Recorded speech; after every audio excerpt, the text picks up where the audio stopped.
नमस्कार दोस्तों, आज हम डायबिटीज़ के बारे में चर्चा करेंगे। आजकल हम देखते हैं कि पेशेंट्स डायबिटीज़ के बढ़ते जा रहे हैं, जिसमें कि ब्लड शुगर लेवल बढ़ा रहता है कि पेशेंट मॉडर्न साइंस के हिसाब से मेडिसिन पे होल लाइफ रहता है, पर फिर भी उसके मेडिसिन डोजेज बढ़ती रहती हैं और शुगर लेवल भी बढ़ा रहता है।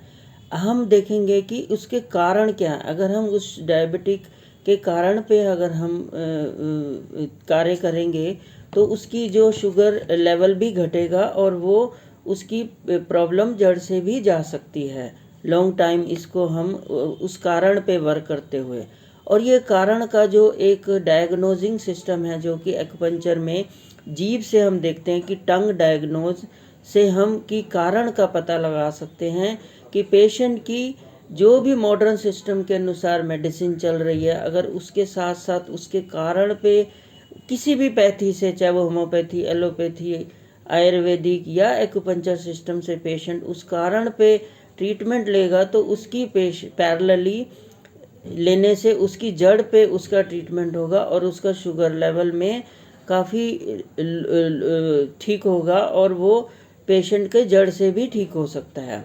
ये पहले हम समझेंगे कि डायबिटीज़ होती क्या है।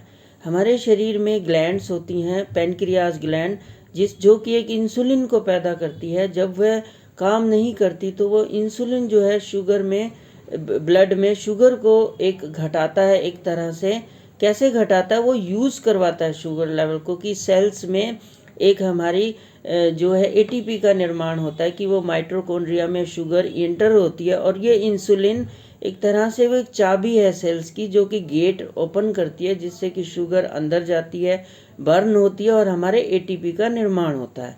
जब हम देखते हैं कि ये इंसुलिन बॉडी में कम हो जाती है, तो उससे क्या होता है कि वो एक जो है सेल्स को एक इंसुलिन नहीं मिली, गेट नहीं खुला, शुगर अंदर नहीं गई, तो सेल्स मैसेजेस भेजते रहते हैं कि हमें हमें एक एनर्जी नहीं मिली, एक शुगर नहीं मिली, तो वो ब्रेन पे मैसेज जाता है और वो शुगर लेवल और बढ़ाए रखती है, जबकि वो ऑलरेडी बढ़ा हुआ है।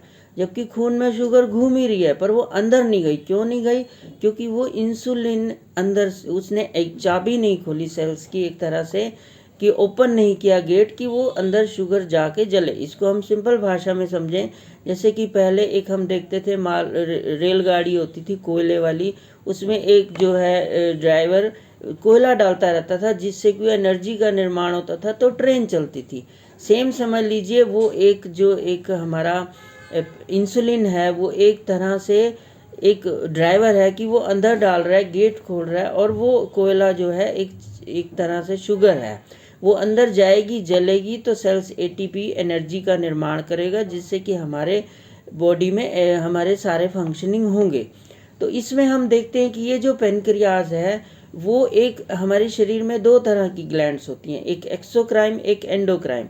तो ये पेनक्रियाज जो है, ये दोनों तरह की, एक्सोक्राइन और एंडोक्राइन दोनों फंक्शनिंग करती है। मींस एंडोक्राइन क्या होती है, जैसे हमारी पेनक्रियाज ग्लैंड, एक pituitary gland, thyroid gland, thymus gland, adrenal gland, ovary gland and testicle glands जो हमारी बॉडी में पाई जाती है, ये सारे एंडोक्राइन फंक्शन करती हैं। एंडोक्राइन मतलब वो अपने सारे हार्मोन सीधे ब्लड में रिलीज करते हैं, जिसमें कि ये जो इंसुलिन है, वो भी अपना पेनक्रियाज इंसुलिन को डायरेक्ट ब्लड में रिलीज करती है। पेनक्रिया और एक दूसरी होती है एक्सोक्राइन ग्लैंड, जैसे हमारे आंसू की ग्रंथियां हो गई, हमारी स्लाइवा ग्रंथियां हो गई।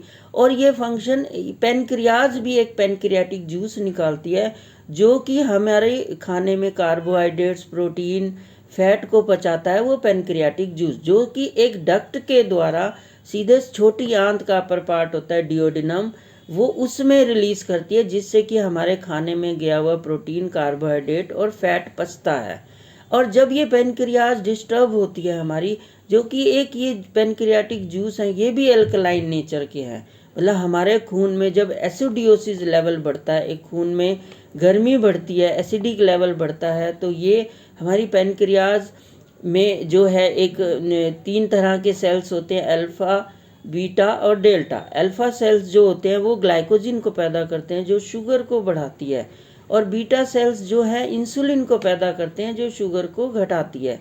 और डेल्टा सेल एक सोमेटोस्टेटिक हार्मोन पैदा करते हैं जो इन दोनों को अल्फा और बीटा को बैलेंस करते हैं। और ये हमारी जो इस तरह से ये जो इंसुलिन है, ये पेनक्रियाटिक ग्लैंड है, ये दो तरह के हमारे पेनक्रियाटिक जूस भी निकाल रही है और ये हमारी इंसुलिन भी निकाल रही है। और ये हाईली एक हमारी तरह से एल्कलाइन नेचर के होते हैं। मतलब एक अगर हम कहें कि अगर हम अब इसके रूट कॉज पे जाना चाहें कि पेशेंट दवाई भी ले रहा है फिर भी शुगर लेवल नहीं घट रहा, क्यों नहीं घट रहा? एक कारण ये हुआ कि हाई एसिडोसिस ऑफ ब्लड हो गया, कि वो ब्लड में एसिडिक लेवल बढ़ा हुआ है। दूसरा कि हम देखते हैं कि हमारे शरीर में एक हमारी थाइमस ग्लैंड होती है जिसमें कि जो WBC को पैदा करती है, एक जो कि एक टी सेल्स का निर्माण करती है, जिससे एक CD4 CD8 एंटीजन बनते हैं जो कि एक बढ़ने से वो हमारी जो इंसुलिन पेनक्रियाज के बीटा सेल्स हैं उनको डिस्ट्रॉय करते रहते हैं, जिससे कि वो जो पेनक्रियाज इंसुलिन को पैदा नहीं कर पाती। मतलब एक तरह से डायबिटीज़ को यही ऑटो इम्यून डिजीज़ दूसरा कारण बताया गया। पहला कारण एसिडोसिस ऑफ ब्लड, दूसरा कारण ये हमारा जो है ये हमारे WBC जिसमें कि टी सेल्स हैं जो CD4 CD8 को ये एंटीजन को पैदा करते हैं और ये इस बीटा सेल्स को मारते रहते हैं।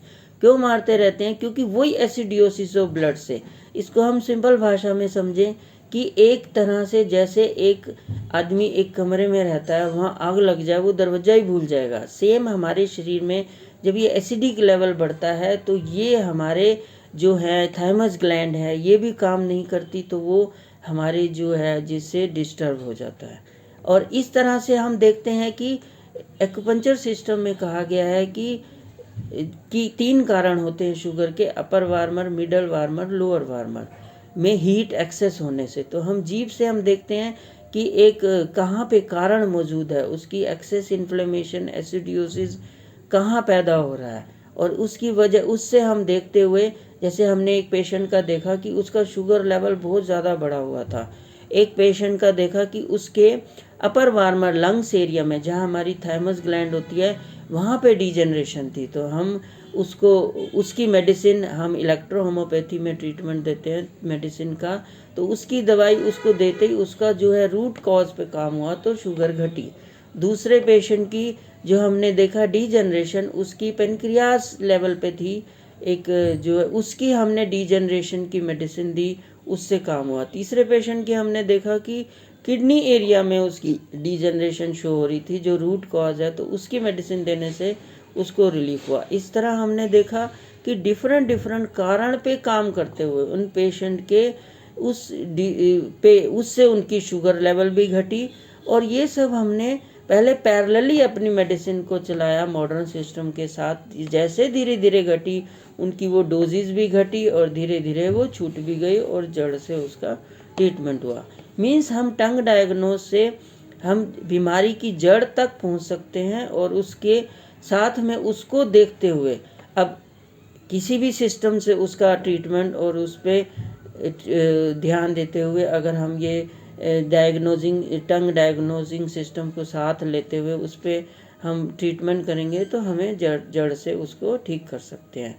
और किसी को भी इसको आप कोई भी अपनी टंग की फ़ोटो भेजकर उसके आप हेल्प ले सकते हैं, जिससे कि किसी भी सिस्टम से पैथी से उसका रूट कॉज पे आप काम करवाइए, या इलेक्ट्रो होम्योपैथी की मेडिसिन से भी इसको हेल्प की जा सकती है। धन्यवाद।